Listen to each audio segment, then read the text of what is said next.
Hello,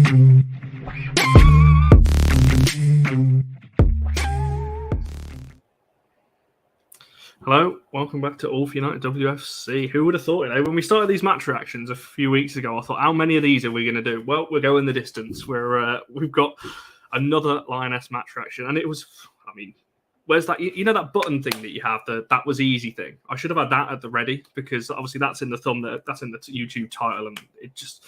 They're making it look easy, aren't they, England? But I've got Barry and Emma with me to talk through all things from yesterday. I just want to come to each of you before we get into the kind of the nitty gritty and talk about details. Just to your initial reactions, I guess, to yesterday's win. Barry, and I'll come to you first. Now. That was rubbish, wasn't it? I mean, what do you expect me to say? 4-0. We've absolutely walloped them. How do you feel about that? It's all right, I suppose, wasn't it? It's amazing. I mean, this is Sweden, the second-ranked team in the world, just behind the USA, if you please, and little 8th placed England have sent them to school. They were much fancied by lots of people, and I just think it was brilliant. It was absolutely brilliant seeing how we stood up against the way they were choosing to attack. Obviously, they were just heroes all across the park. People standing up and doing their job. And I listened to Mary Earps after the match. She had an interview, and I just had while they were all trying to say, it's brilliant saves, Mary, well done. You must be so proud of yourself. She's like, I just did my job. And I think that's how they see it. We're just getting up. That's my job to do that. And as long as I'm doing my job right and everybody else is doing their job right, then it's all going to be all right. And it was. So, yeah, I'm absolutely delighted. They've done just superbly well. They've dealt with the pressure. And I think the pressure's actually got more and more the further through they've got, because they are getting more eyes on the game, more notice, more media, and as a result, the pressure's got up more and more. So I think they're doing a superb job, and it's good to have an England team we can be proud of on both sides, really, because the men did really well last time as well. So 2 finals in a year. Both at Wembley as well. I thought you were going to go for, when you were talking about heroes, and I thought you were going to break into the song. What is it? We Could Be Heroes, or whatever it is. Yeah.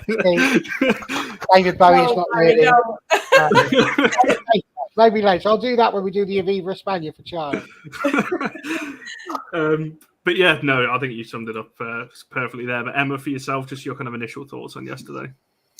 Phenomenal. I don't think there's any other word for it. I think it was just amazing. I'm so pleased. We spoke a few weeks ago. What were your kind of expectations? How far could we go? And we spoke about getting to the final and going all the way. And here we are. We're that much closer to doing that, and it's amazing. I'm just so proud and pleased, and just they deserve it. They've all put the effort in, and like you said, the players, they seem to know the roles. They know what they're there to do in terms of the job, and they're getting it done. And, Wembley is going to be special. And, to host this tournament, to get to the final, to have a real good shot at it, Germany, France, whoever, I don't think they'll care. I just think they want to go out and do us proud. And I think they're already doing that. And, it's great to see. That's the one thing you both mentioned there. I think, when you're looking at this line, I didn't fully believe that England would get all the way to the final, purely because I thought the pressure maybe might take its toll a little bit. But I mean, throughout the tour, after every game, I've gone, yeah, but they weren't quite on it. Yeah, but they weren't quite on it. There's only so many times you can say that before you've got to look at the team that keeps winning and go, they're just too good. But we're going to come back to that a bit later on in terms of how good England are. And you mentioned Germany or France there. I don't think it really matters personally who it is. I think they'll be full of confidence. But we'll do it in order of kind of how the game went then. And Barry, for yourself first, just Sweden had a lot of early chances. Mary Earps had to make a save within first 40 seconds, I think it was, down low with her feet, very De Gea-esque, sticking her leg out there. I think Sweden hit the bar after about 10 minutes as well. So, they had a lot of early chances, and it was the same issues I thought that we had against Spain. It was the fullbacks again. It was in behind the fullbacks and kind of cutting in from there. But what do you think to that then? Because I think Serena, mentioned it actually in a post-match interview that she did about the slow start again. Ian Wright actually was very kind of downbeat for his usual kind of self, and he was talking about the slow start. Everyone's talking about this slow start. How do you see it? I think, first of all, talking about Ian Wright, any time he's not smiling makes it look like he seemed downbeat, doesn't it, really? And he wants them to win. He really cares. I think that's the one thing we've got to be able to say about him, right, is he cares about the women's game. So every time he sees them not doing well, he feels it. And, to me, this is what a true football fan is. It's someone who supports the club or the country that they are supporting. And he's not bothered, whether they're men, women, leprechauns. He's not bothered about who it is that's representing them. He just wants the country to do well. So, that's what I would say about him. With regards to the chances, I thought Sweden really came out strong in that first 20 minutes. And I think if they score one of those chances, we very much could be having a very different conversation today. But again, it comes down to people doing their jobs. That first save with the legs, really good. To be honest, you'd have expected Mary to make that. I wouldn't have expected that to have gone past her, having seen her as much as we have over the course of the year. She had another one, a same save from Jacobson, I think it was. She had the first shot. She also had the second shot. Again, the second shot was a bit tame. So I think she putting it around, again, I would have expected her to make that. And then the third one as well, she punched the ball onto the bar from the corner. So again, you could argue little bits of margins, both of those, fine margins, could have gone the other way. But I think she earned her luck because she was just superb. She was in the right place. She was, getting there all the way through. I know you want to do this in order of it, but for me, the top save for her came in the second half. I think that was the one that was probably her best one. And there's loads of talk about women and the size of the goal. Quite often they say, should we make the size of the goal shorter because the women goalkeepers are smaller? And I think really, if there's one thing we're seeing in the process of this tournament, is that good goalkeepers can do that regardless of the size of the goal, and that's what Mary Earps showed us yesterday. And she's only conceded one goal, and I think she's annoyed about that, to be honest. So yeah, I think she did really, really well. I would say for that second attempt from Jacobson, the bit that worried me was how easily they got through the defence. It was as if they weren't there. And that was probably my biggest worry, I think, out of that first 20 minutes. Yeah, Emma, same question to yourself with it in terms of, it seems to be a reoccurring, even in the early start. I think actually, I remember back to the Austria game, they were getting crosses in. We don't seem to be very good at stopping the cross, and particularly, with Bronze and Daly there, they're going to be really high. They're going to be, bombing forward. But how do you, I don't know, I guess, where do you see kind of England's defensive? Is it too harsh, I guess, just to say it's just the fullback's problem? Or is it kind of a whole unit defensively? Or was Sweden just really, really good in that first 25 minutes?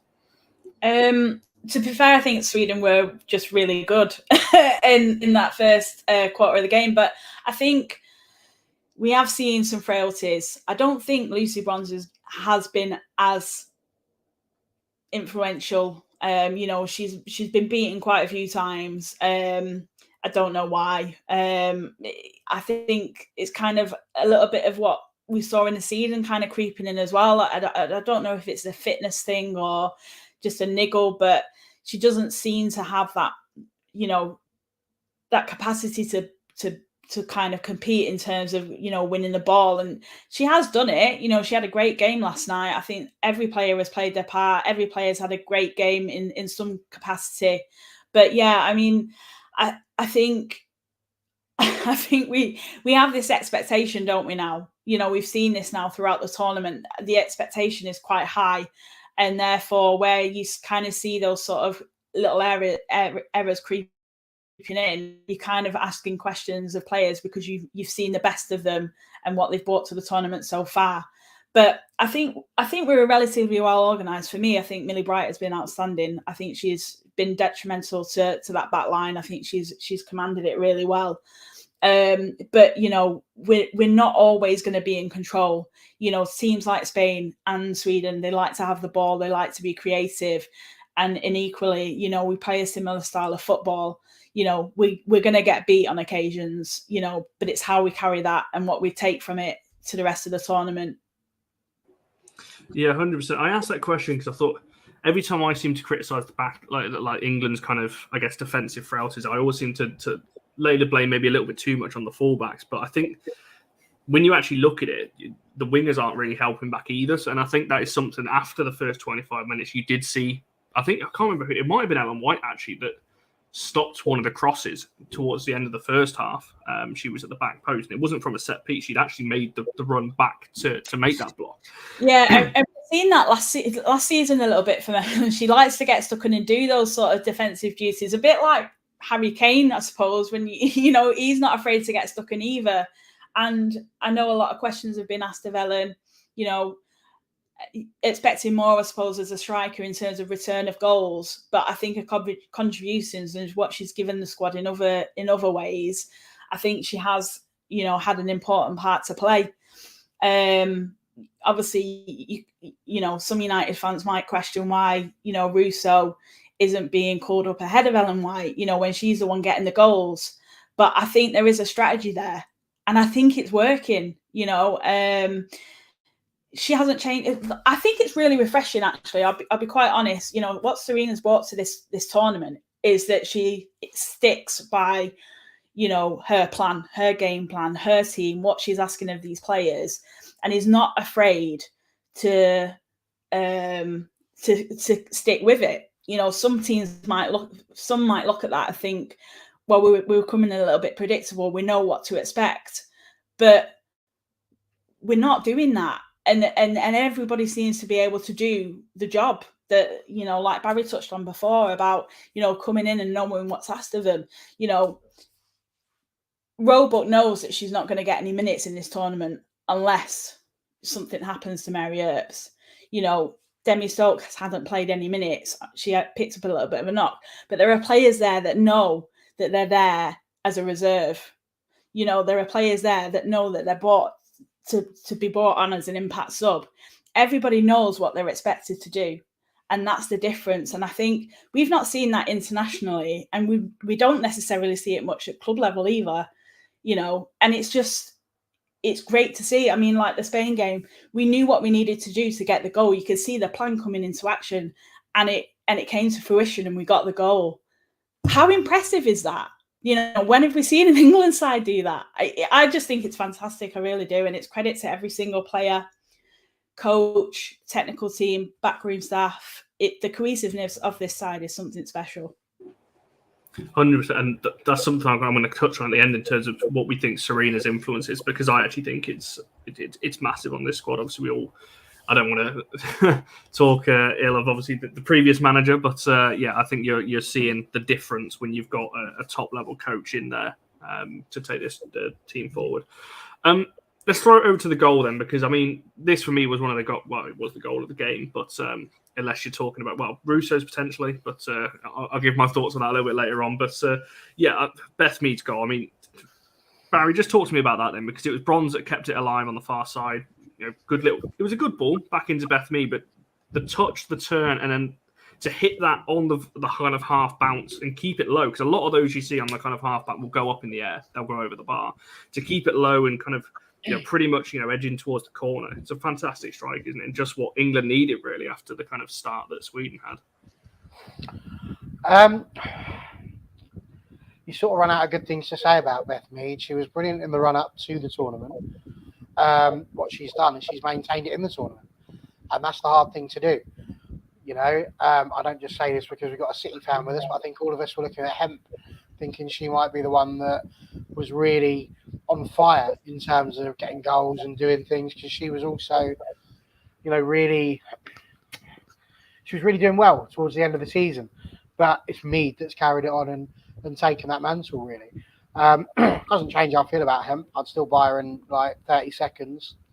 No problem. We buy hemp.com. Absolutely. Be careful where you go with that one. There's lots of different places that can take you. But yeah, I think, wow, Barry. So, even I didn't see that one coming, Connor. But yeah, I think the way she controlled that, the ball coming over in the first place from Bronze was a nice, easy one, really. It was the turn, like you say, on the half volley to whack that one in. It was pretty central. I think the words are Earps would have saved it. So there you go. I think that's the United lines to go down that. Earps would have saved it, but Mead did superb. I can't believe you. I'm not even going to repeat what you just said. That website for Lauren. But I'm going to throw a two-part question at you, Emma, because it kind of links into this. Why you can talk about Kelly there as well. But if you just want to talk to me about Beth Mead's goal, and then obviously this comment here talking about Kelly on the bench, coming on again, another. I think when you're talking about players having an influence in the squad, everyone knows their role, I think, and Kelly's another one. She knows she's going to be coming off the bench at some point, but always seems to make an impact. Yeah, fresh legs. You don't want players like Chloe Kelly coming at you. She's unbelievable. She's high intensity, and that's kind of what you need to see the game off. I think it was pretty much, in terms of those sort of players that are coming off the bench, they're making impacts and they're creative, and they're giving us the best opportunity at seeing the games off. And I think it's, again, goes back to the strategy of the games. We're playing these games and we're not seeing anything different because it works, and it's how the opposition deal with that, and they're not dealing with it. Teams are tired. 60 minutes in, teams are tired, and you've got Ellen, tiring out defenses, and you've got fresh legs coming on at you. The last thing you want to see as an opposition player is Chloe Kelly coming onto the pitch, Russo, Tooney. You don't want to see it, and they're having impacts, and it's great to see. And I think the other side to that as well is that you think about that, we've had all that pressure, we've had all the saves that have had to have been made. Sweden are probably thinking they go in at half-time 0-0. They're feeling like just come out, do more of the same. The pressure was building on them. They needed to get a goal. For us to get that at the time that we did, and to have done it as well as we did, that was probably their only real mistake. She'd had a chance earlier on where she headed it wide. So we've got it at that point, 11 minutes to go until the end of the half. It really left Sweden like how we 1-0 down.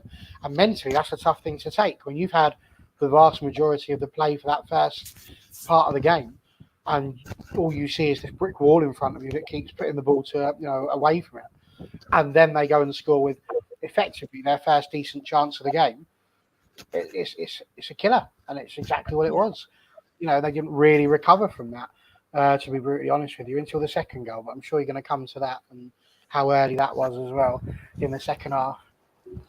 Yeah, it's a good little segue into the second goal, because I think I'm just watching it back now on the Lionesses, the England YouTube channel and BBC Sport, and I'm finding it quite interesting that neither channel show the replay of where Hemp is. They don't show the line. They just show the header and obviously the celebrations afterwards. And I wanted to because she was onside.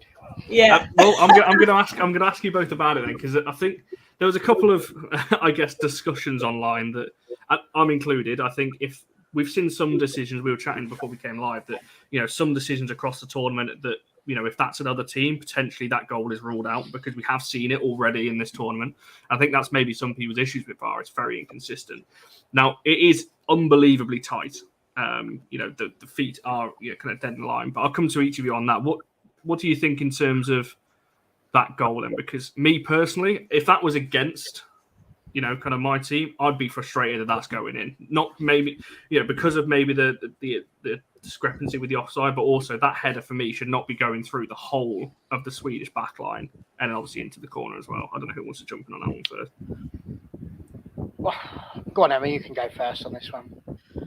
I still can't believe it made its way through, to be honest. I mean, me and Barry were talking about this before, and to me, it's quite a soft header. To be fair, obviously she's open. It's a free header. It finds the back of the net. That's great if you're an England fan, but Lindahl should be doing better there. Simply, she's going to be disappointed with that. In fact, I don't think she probably slept last night because she had a shocking game. To be fair, so I'm asking a few questions of my goalkeeper there.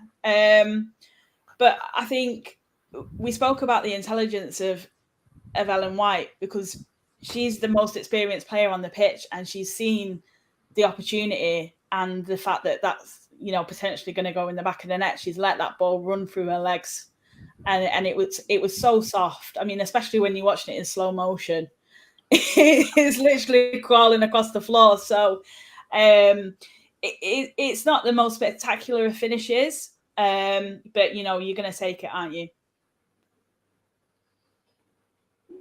Go on, Barry. I was typing. I wasn't sure if I was unmuted or not.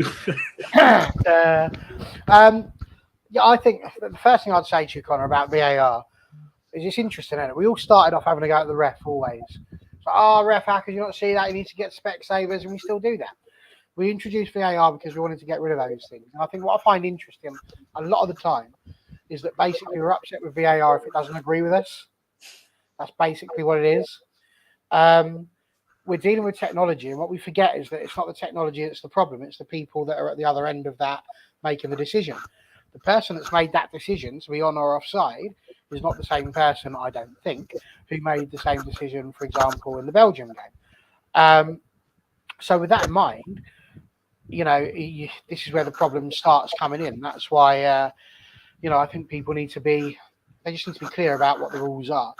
And I think they generally are on this. And I think it was so tight, you could argue it could go either way. I think it's a little bit too much to say if it was any other side that it, wouldn't have been given. That's some conspiracy talk right there, Connor. I don't know who's been in your ear on that one, but I'd probably block them if I were you, because they probably believe that the Earth's flat as well. But I think deep down, it was on. I watched it back 3 or 4 times in the room that I was in watching that training last night, and it was on. It was onside. I didn't see any part of it that was going to, my biggest worry was that they would look at that and go, oh, God, no, she's off by like a toenail or something stupid like that. And it wasn't the case. In a goal like that, she wasn't in the way of the goalkeeper. She wasn't causing any problems, and she wasn't beyond the line. So people need to get through it. If you want to have a go at someone, you have a go at the goalkeeper, who should have been better. You have a go at Sembrant, who did the same thing as Ellen White did. It was like Simon says, and fair play to Ellen White. I said this, I was a bit annoyed at Emma because she picked up she picked it up after I'd written it down on my little note sheet. But what a brilliant jump. She did a little star jump. Went straight through her legs, straight through Sembrant's legs. Goalkeeper, no chance once it had got that far. I think as a goalkeeper, you're not expecting it to have gone that far. You're expecting a deflection. You're expecting something to have got in the way. You might even be, bear in mind this is Ellen White, she of like 9 million goals, looking for the one that's going to take her, is it level or past with the top England scorer, both men or women. I'd have been tempted at that point to get something on it, try and turn it goalwards because I want that goal. She didn't. She let Lucy Bronze have the header, jumped over it to try and go in. And as much as, and I know we're going to get to it for our third bit, but as much as I believe that Ellen White is going to be succeeded by Russo, excuse me, eventually, sooner rather than later, it just shows what Serena must see in her as a player in terms of how she works with the team. Because I think 99% of all strikers would have got a touch on that. And I think she's gone, no, let's try something different. It was just intelligence. And, I don't say a lot of positive things about Ellen White because I'm on this channel and it's not allowed. But I have to give her a G there. I'm gonna bookmark this. I'm going to save it. I'm going to record it. The City fans, Emma. Honestly, I've got zero credibility as it is. Don't take me to your... I think, Marty, that's the player you're talking about. Is when you're saying the goalkeeper was shielded because the England player in front of him. That is White, I think, we're talking about there. But, yeah, I'm not saying it was offside. I'm just saying that decisions this tournament have been given as offside that are very similar to that one. That's why I brought it up. The difference is they were offside. The simple fact is they need to work on consistency. That's it. But it doesn't just apply to this tournament. I think it applies to the whole VAR in general. To be fair, we've had decisions against us. We've had decisions go in our favour, but perhaps should have gone the other way. Either way, we fall victim to it in some way, shape, or form. I'm not going to jinx the final by saying anything, but you know what I mean. Like, I think we've done well so far. So. The World Cup in 2019 was a different story. If you remember that game against USA, and we've had our fair share. So, yeah, 100%. Now, there's absolutely no doubt about the third goal. Although I would question a couple of the defending again. I feel sorry for the Swedish backline and the keeper because I don't think they had. Again, after half an hour, I think they just had a bit of a shocker, and that's not just me saying. I've spoken to quite a few Swedes in the last 24 hours, and they've all said exactly the same thing. But Barry, coming to you first, and obviously one of our own, if you want to call her that, Alessia Russo, obviously with the goal. I think take the kind of back heel goal aside, which is fantastic. I think just the audacity and almost like the arrogance to go for that in the first place. She probably should have scored the first. If we're being really critical, she probably should have scored that chance that came across to her. But to not give up on that ball, to keep fighting for it, and then to go for that in a semi-final when the game's kind of on the balance, after, as we said earlier, Mary Earps had to make a couple of saves on the other end. It's one hell of a goal, isn't it, Barry? It is. And, I think there was lots about this whole game that we can look at. First goal scored by Mead, assisted by Bronze. Second goal assisted by Mead, scored by Bronze. Nice little pattern there that was quite enjoyable. Hemp also hit the bar, so she nearly got a goal there, and that was set up by Alessia Russo. As soon as she got on, one of the first things she did. We had Mary Earps then tipping the ball over from Blackstenius, which was the goal the save that I thought you were going to come to and didn't, so I brought it up now because that was just a goal. Because that was unbelievable. It was a great save. Her weight was entirely the different way, and it's just looping up towards her, got over the goal, and that was at 2-0. Sweden get that one back. All of a sudden, they've got confidence in the game again. As it was, they didn't, because we came down the other end, and that's when we got ourselves into this position. And Kirby gets the ball, just puts it across for Russo, and then she has a go for a shot. Now, you're saying, should she have scored it? Well, maybe, but this happens. You take shots. Goalkeepers are there to save them. And just because she's had a bad game all game doesn't mean she's not going to make that one. So, she has a good save there. I think, like what you say there, it's the intelligence. Now, nobody in the world was expecting her to do what she did. Nobody. And yet, when you watch it, you have to go back hang on, what did she just do there? She didn't just back in it. She's gone across it. Her foot's almost come across. Then she finally gets the back heel on it through the legs of the goalkeeper, if you don't mind, who at that point must have sat down and just went, are they having a laugh? Are they having a laugh? The first one, you can have a go at the goalie. The second one, maybe she couldn't see. The third one, who does that? I didn't see that. I was listening to it on the radio. And the way they were talking about it in the description, that little back heel, I'm thinking it was like one of those ones that Thierry Henry used to do that comes across and they just do a little back heel. When I saw it, I just went, shut up. And whoever it was who's just put, give Russo Ronaldo's contract. Yeah, do it. Listen, I know this is an England chat. Under no circumstances can Alessia Russo be allowed to leave Manchester United at the end of the season. If we do that, then it's a madness. It's a madness. This girl, I told you, this season was a breakout season, coming back from an injury. She's come back from the injury. She's come out there. She scored 9 goals for us, which in the grand scheme of things might not seem a lot, but it's led to this. She scored all of her goals. She hasn't started any games. She just keeps coming on and scoring. I told Serena Wiegman, don't play England. Russo's the one to play. And I remember there was somebody just down in that corner, not you, the other corner down there, going, oh, you can't say that about England. And look, she's not started, not played any games. Why not? Because, Barry was right. It was the right thing to do. I said do that. And now they've got to do the right thing for United as well. Because I'm telling you, she is absolutely unbelievable. She's the next big thing. And if we let her go to any of the other 3 clubs above us specifically, or indeed abroad, it's going to be such a waste, because she is, we're all sitting there saying we need a striker, we need someone to score the goals. Well, here she is. You give her those opportunities, she'll take them. She's smart, she's creative, she's good with her head. She can score goals like that. She works well for the team. She can set things up. I'm telling you, Connor Roberts, I'm telling you, she is going to be absolutely unbelievable next season. And I would not be surprised if she is fighting Bayern. She don't like it. See, she's like, what? You don't want to sell her to her City? No chance. We're not having that. So, simply put, we've got to have her back. We've got to. We absolutely have to have Russo staying. And that's my thing. Really. Did you disagree with that badly? I don't even know what happened. I think the call came through. She's not going to City. Barry's blocked it.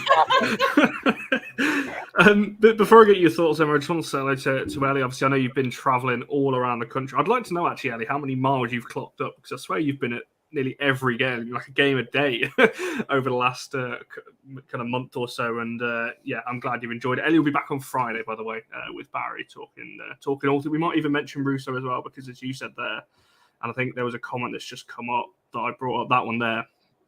It's going to cost even more now, after the Euros, with other clubs watching her, looking at her performances. It's going to be tough. Been done negotiated before she went. You know what I mean? They're better done. I'll be picketing myself outside. I'll be stood there going, no, not having that. Russo must stay. I don't get upset about a lot, Emma, but that would really wind me up. I think, again, we spoke about this last time as well, that you get your breakout stars, those that, have this international platform and really making a name for themselves. And it always happens. And to be honest, Russo has impressed me so much. Like, I don't know near as much about Russo as you guys do, but she's been outstanding. Like, that is what you want to see. And I don't think United fans should put that much expectation on her next season, after basing it upon, the tournament itself and hoping to see that next season. I think it's going to be special, though, to have her at United. And, if it's not been done already, whatever, it's like that Rio thing again in the Champions League, with Ollie's contract, give him whatever he wants, get him to sign it. Like, seriously, they cannot let her leave that club.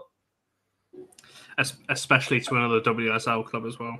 Yeah. that would be a killer, because talk of the town is that she probably wouldn't leave England. So you're looking at City, Chelsea, Arsenal. Maybe not Arsenal. You're probably looking at City, Chelsea. Yeah. Which. That would be a killer. I just think it's a step backwards. If she was to leave at this point, it's a step backwards. And don't get me wrong, I know as well that Russo's wishes are going to be important. If we haven't made top 3 next season, there's no Champions League. She's got a career to think of as well, and I do know that. Absolutely.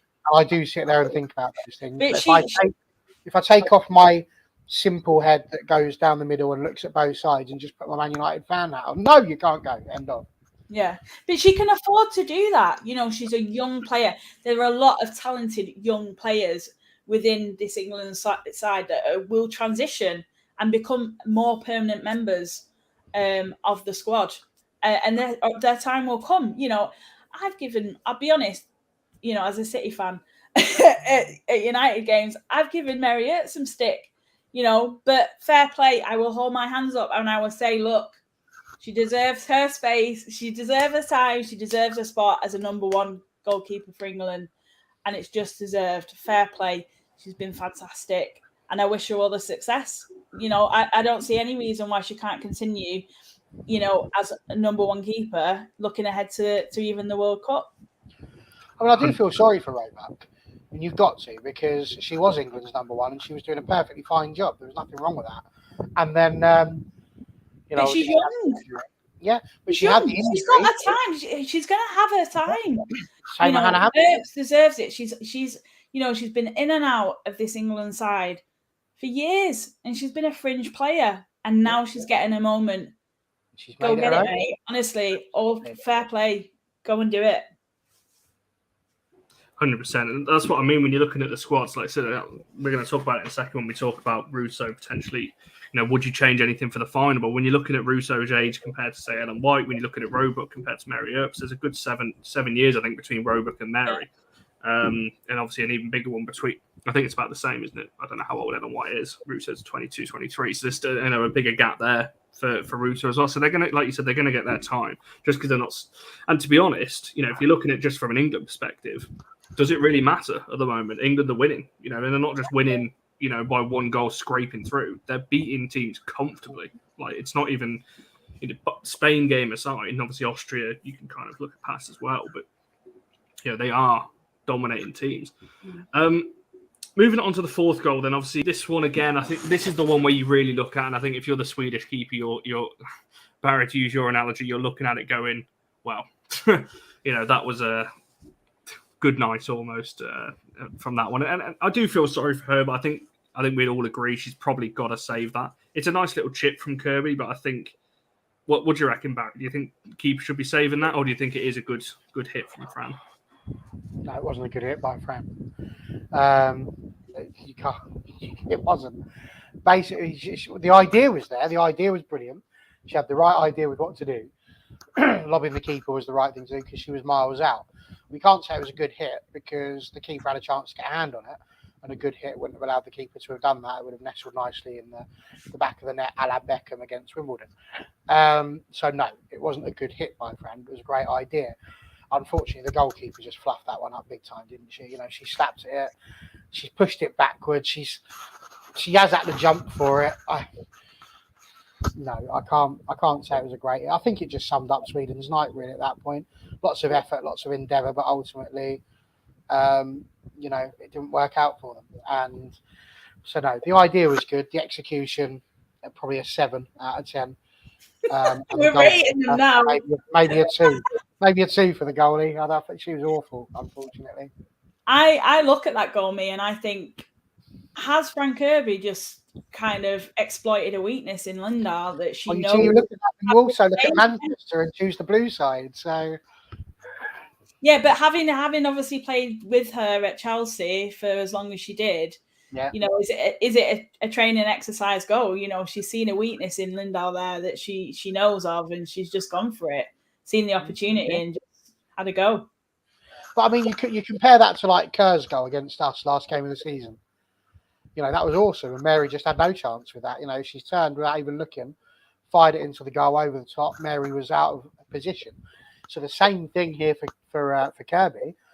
She's had a go at doing the same thing, but the goalie's actually got a hand to it this time. And that's why I say the idea is brilliant, because what she needed to do was perfect. The execution, it went in because the goalkeeper was 2 centimetres further forward than she should have been. If she'd have been a little bit further back, she'd have got her hand to it, would have stopped, would have all gone all nice idea. And that's what I'm getting at. The idea was brilliant, but the goalie probably could have done a little bit more to stop it.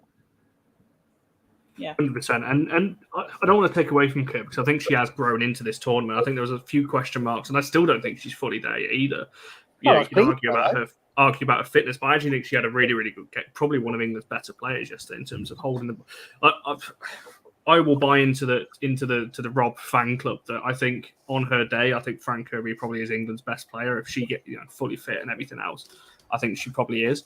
But you're looking at her, and I think she's grown into the tournament. I think you look at the last couple of games, I think she is getting back to her best. And from an England point of view, that's what you want to see, really. As much as it's a detriment from a United point of view, looking at it's keeping Tooney out the side. I think you can't really, from an England point of view, I don't think you could look past what Kirby's done in the last couple of games. And I agree with you, John. I think she's probably about 3/4 of the way there. I'd say now. I want to move on to another player that didn't score, but Emma, I want to come to you first on this one in terms of your thoughts, really, because there was a bit of discussion about kind of Keira Walsh's influence on this side. There was obviously a lot of chat online about kind of where she fits in, and is she as good as people say she is? Now, obviously, I think, again, one of England's best players, in my opinion. She does that role that only a select few are able to do.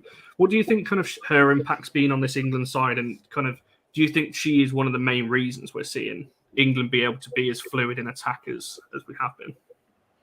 I think Keira Walsh has been amazing, and I can't understand what kind of game these people are watching if they can't see that.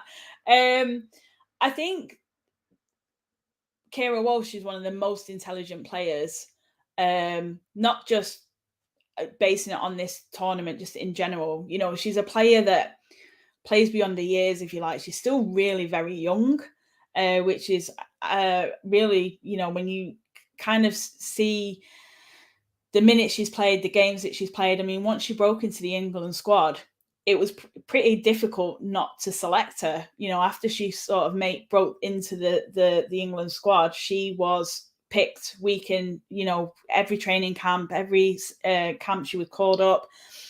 She pretty much played in every single game, and since really cemented herself as one of the first names, I think, on that call up, in those starting 11s. She is instrumental in every way, shape, and form, and she's the type of player that you really want in your team. She can offer you so much in terms of she's quite happy to get stuck in and do those defensive duties. She's willing to push the team up the pitch. She's got so much versatility in her passing, her vision. She's just so intelligent, and there isn't that many players like her. And I think to really appreciate it, I think you have to watch, to be at an actual game. I don't think it's necessarily something you see on the telly or, this, that, and the other. Obviously, you do when she's got possession, but just to see her and watch her at a game live and see how she reads the game is just something completely different. And to be honest, there have been a lot of games, especially last season when we were really, really struggling. Keira was probably the one player that really held everything together. And she's going to be a huge player, as somebody that will just get better and better as time goes on. And she's got a huge career in front of her. If she stays at City, whether she goes on and has experiences in Europe or whatever it is, to any side, she will be a massive asset. 100%. I think if I was a City fan, I would be a little bit worried. Potentially. I am worried. I am worried, I'll be honest with you. Is she going to be... deal to be done, get that extension done like you with Russo. It's very much like that at the moment with Keira. She's been at the club for a long time, and that's the one deal I want to see done this summer. Real Madrid following Caroline Weir, maybe? No. No. Let's not go there. International football does this to people, and I just think, she does work incredibly hard. She's 25, obviously, and again, if I was a City fan, I'd be worried as well. I just think, the way people feel about football is that some people seem to think that when it comes to internationals, for example, that you can't look at another team's players and sort of be impressed or pleased with what they're doing. Some people think that, and I don't subscribe to that. I think ultimately, if you see someone doing well, you should have the humility to be able to go, do you know what, they're doing well. If they're rubbish, by all means, feel free to, harp on as much as you want about that. But I think when people do good things, people should be more open to admitting that. And we've just seen Emma admit, Russo and Earps have been as good as they have been. By the same token, we need to be the same about other players as well. I openly said Ellen White is not the flavour of the month for me necessarily, but the work that she did there really showed a side to her game that we don't really see much because we don't watch Manchester City week in, week out. My big question to you, Connor, would be, everybody that was in that chat that you're talking about saying Keira Walsh isn't it, who are they suggesting should play that position instead? Did they say that? Well, that's the other thing. There's no alternative. I don't think anyone can play that role that she does. They never do it. It's horrific. It's like watching politicians, Connor. This is what you've done wrong, and then they don't give you an alternative, another reason. Well, who are you going to put in that position then? Nobody. If you're going to come at this sort of discussion, then you need to have the intelligence to have the opportunity to say, well, somebody else is going to be there instead. And as long as you've got that, then people can probably listen to your arguments and go, that's a fair point. If not, you're just chatting rubbish. It's just an opinion. An opinion, they're like bottoms. Everybody's got one.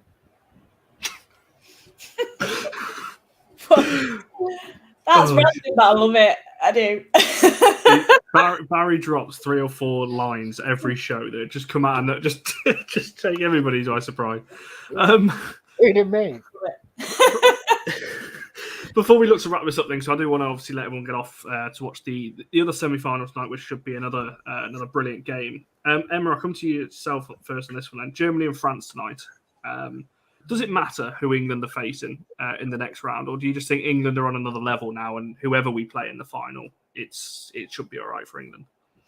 I really don't mind who we face, to be fair. I think we're beyond preferred positions at the moment in terms of opposition. I think the confidence is high enough. The expectation, the belief is there within the players, within the coaching staff and the backroom staff, that they can play whoever and win. If they played the US tomorrow, I think they'd wipe the floor with them, to be fair. So, I'm really not bothered who we get.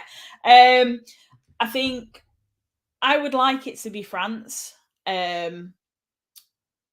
But I kind of just had France and England in my head for a final. I think it would be a good game. But then Germany, they're two teams I think that have kind of been a little bit underwhelming in this tournament. So I think either or, I'm not bothered. I think we're just going to win and we're going to go all the way. Is that too confident? It's interesting that Germany haven't conceded a goal yet in this tournament. No, I mean, this is it. I mean, Pop's been fantastic as well. I think she's a top player, world class player, and I think the last time we played Germany was at Wembley as well. So in a friendly, if I remember, which is in front of a record-breaking crowd. So yeah, interesting if it would be Germany. I'm just looking at Germany's bench tonight. You've got Schuller on the bench. You've got Tabea Waffman on the bench, obviously from Wolfsburg. You've got some of the names they've got. It'll be a very even match with England, I think, if that is to be the final tonight. But again, you can't rule out France. They've not been great this tournament. Obviously, losing your star number 9 so early on is not going to help. So good for that, Yeah, I rate her so much, and she's such an unbelievable player. That's just so devastating that happened so early on. 100%. You don't want to see, obviously with Spain as well, with a couple of injuries they had, the kind of key players that rule them out as well. You want all the best players in the obviously for the Euros, you want all the best players in Europe at the tournament, and the fact that that's not fully happened this tournament is a little bit of a shame for an overall spectacle, really. But Barry, your thoughts on this then? Germany, France, same question really. Does it matter who it is, or do you think England have got it pretty much covered now?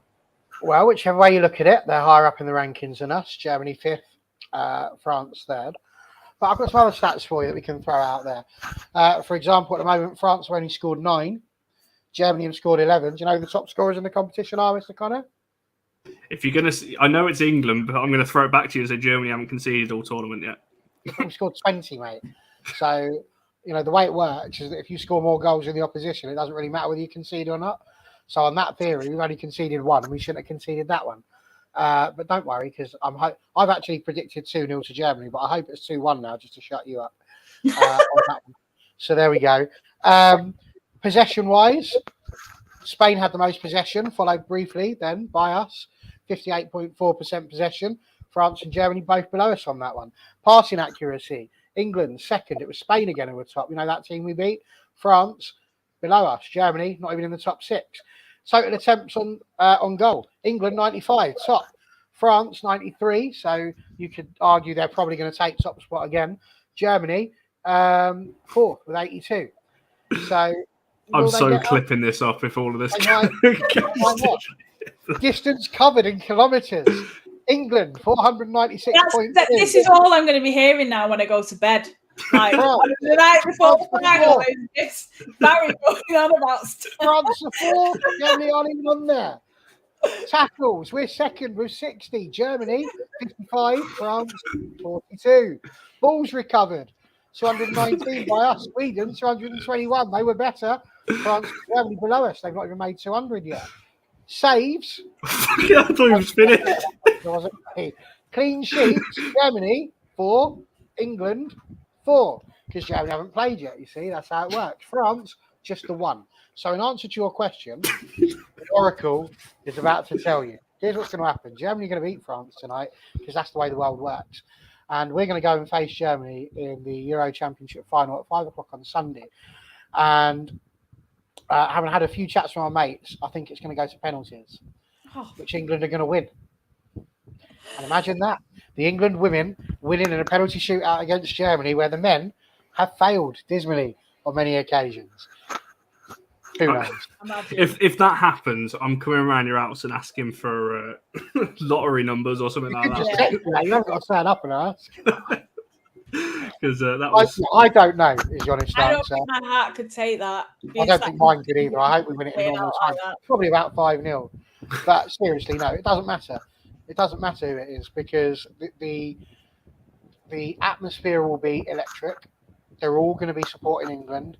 There's going to be potentially, I can't even remember about to say this, potentially up to 90,000 people, and the vast majority of them will be cheering on England. These girls are going to be playing an atmosphere. I remember doing a show not so long ago, and was it Kirsty had gone to it, the match in Barcelona, which was or was it chess? Chess, yeah. Kirsty or chess, and they'd gone to the match when it was 90,000 people, what the atmosphere was like. That's what it's going to be like at Wembley. There's going to be 90,000 people breaking the attendance record, cheering on England for the most part.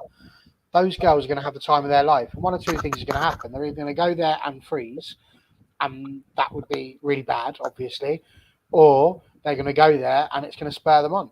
And knowing the players as I think I do now, having seen the vast majority of them over the last few years, I think it's going to be the latter. They're going to really respond to that because they know what's at stake. And let's be honest, whether they win or whether they lose, I'm going to be equally as proud of them because they've just made the nation believe again. It's been superb. It really has. And 100%, it doesn't matter. It doesn't matter who it is. Germany, France, we'll play them. And we are going to beat them, Connor, because, and I know this is entirely against policy, but I know how much it upsets you. You need to just see. Coming home. I'm not saying it. Don't have to say it. Just got to believe it. Christ. Emma, I'll round it off with one final question because obviously you were on just before the tournament. I remember. I just wanted to ask you because I think I asked you at the time what your kind of expectations for the tournament were and how you thought it would go. Obviously, we're coming to the end of the tournament now. Obviously, come Sunday. How do you think the tournament's been? As a spectacle from obviously from an England point of view, but also the tournament as a whole and how it's kind of been received, maybe online and things like that.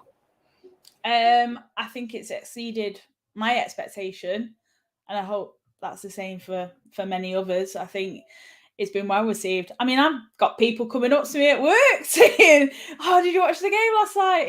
Yeah, and that's never happened ever. And a lot of people know that I've been, following the game for years. So people are taking interest. We now need to see that, coming through in terms of getting fans through the turnstiles and getting attendances up next season. And I think we might have just turned the corner, guys, and hopefully every club, be it WSL Championship, and lower leagues will benefit in some way, shape, or form from just fantastic summer that we've had. Let's hope so. I mean, it's interesting what we were saying just beforehand. We were talking about the pre-season friendlies and things that were going to happen. And United have got 3 that are going to be behind closed doors. I think it's madness. Yeah. Now's the time to capitalise. I mean, listen to what Ian Wright was saying as well. Now's the time. You can't afford to let that entire month before the WSL kicks off again to allow the Premier League to take over, get its claws into everything that's going on again, and let women's football disappear from the consciousness of people that have watched it. It's got to be there. It's got to be a common thing, a common thread, in order for that legacy to really exist. If we don't do that, then what are we doing? We've just wasted a month where we've got everybody interested in it. It's not just a stopgap for when the men's football wasn't taking place. It's to show you that this is what you can get when you watch football, because that's what it is. It's just football, and it's blinking amazing. Yeah. No, 100%. And I will just read out. No, I'm not. I was going to bring that. I hate the fact you've got access to bring up comments. I was going to ignore that. I was looking at it. I was like, sorry, John, I'm not bringing that up. But I got you. You are right about the tournament. I think it's exposure, isn't it? It's on BBC. Every game has been accessible. More people are talking about it. My whole Twitter timeline, people that, and I got a message off somebody today that, saying talking about exposure, saying this person watched one of our shows, talking about United Women, bought MUTV, started watching United Women's games, and now, going into next season, looking to buy tickets and go and supporting the team again because of watching one of these shows, then watching a bit of the Euros. Going, this is actually quite good there. And is going to start going to games next season as well. Things like that, because we're having this show tonight. We're talking about it. There's shows all across YouTube and whatever. It's all over Twitter, BBC, everything else. It is fantastic. So I think that is what's been the best part, the fact that people are talking about it, and it's 99% of it has been positive, which is fantastic. Yeah, and I can actually talk to somebody at work about football, which about women's football at that though, is great. I'm just so pleased. I think you guys like me have invested and championed, you know, United, City, the women's game in general for so long, and now it's kind of coming to fruition a little bit, and you know, people are taking notice, and I think it's credit to, you know, all the people that volunteer, that graft behind the scenes, that put the hours in to do great content, you know, when there was no one talking about the women's game, and now people are listening, and it's just so brilliant, and it's just what everyone deserves for all the effort, for the trailblazers, the ones that have led the way and got us to this point. I know come Sunday, regardless of whether we win or lose, I will be really proud and a bit emotional with how far we've come. And you know, when you look at the time, you look at the timeline and how far we've, you know, come, and the time that we've done it, you know, looking ahead as well to again another big tournament in the World Cup, we've just got to keep going. We've just got to keep going. Like you said, now is the time to build, and this is the crucial bit. This is the marker. This is the milestone, and we've just got to keep raising the bar.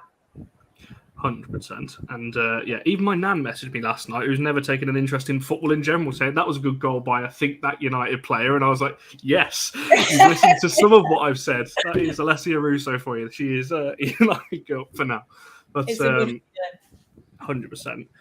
Speaking of moving forward, we will look to wrap up there. Obviously, Emma, thanks so much for joining us to talk about the Lionesses. Barry, you are back on Friday, I believe. Live from Scotland. You say that every single time. I'm going to be in Scotland, Connor. That's what you want to say. Where else will we say? Yes, I shall be here on Friday over that side where he's sat now, live from Scotland. Do you know who's joining you this Friday so far? Gosh, you would think I put you on the spot here. Eddie's coming. Eddie's coming. Big Johnny K, he's going to be there. Definitely mentioned him. I feel like there's one other, but I can't remember off the top of my head because my phone's in the other room. If you are the one other, drop it in the comments because Barry's forgotten you. So, but no, make sure you tune in for that. There's so much to talk about around United at the moment. I mean, it's weird, isn't it? They've not dropped a bit of transfer news in 24 hours, and it's like it's really weird. But there's plenty to talk about, and obviously we'll be back on next Monday with Lionesses, obviously match reaction. And I have said if England are to go on and win it, I will say that phrase that is on the thumbnail. I've never said this, and I just no. You say if England win, you're going to say it. Yes. Well, you won't, will you? No, I will. It's on camera. It's on camera. I've got no choice. I know we usually correct your literacy in the group chat. You can't say it's coming home when it's home. Oh, well, I'll change it slightly, but you know what I mean. You know what I mean. Say it just before the full-time whistle in order for I just think you should get him to sing Three Lions karaoke style. Has to be his choice. You've either got a tweet out with 5 minutes to go, home, or I want a rendition live on Twitter. I'll just go, it's home. Honey, it's home. Oh, crikey. But make sure you tune in for that next Monday anyway, because it'll be a good chat regardless. Because like Emma said, I think whatever happens on Sunday, I think we'll be happy with what we've witnessed this tournament. Make sure you like and subscribe, and we're on the road to 700 now. We've gained another 10 or so in the last 2 days, which is absolutely fantastic. So if you can like the video and subscribe, that'll be massively appreciated. But for now, guys, I'll speak to you all soon. Cheers, guys.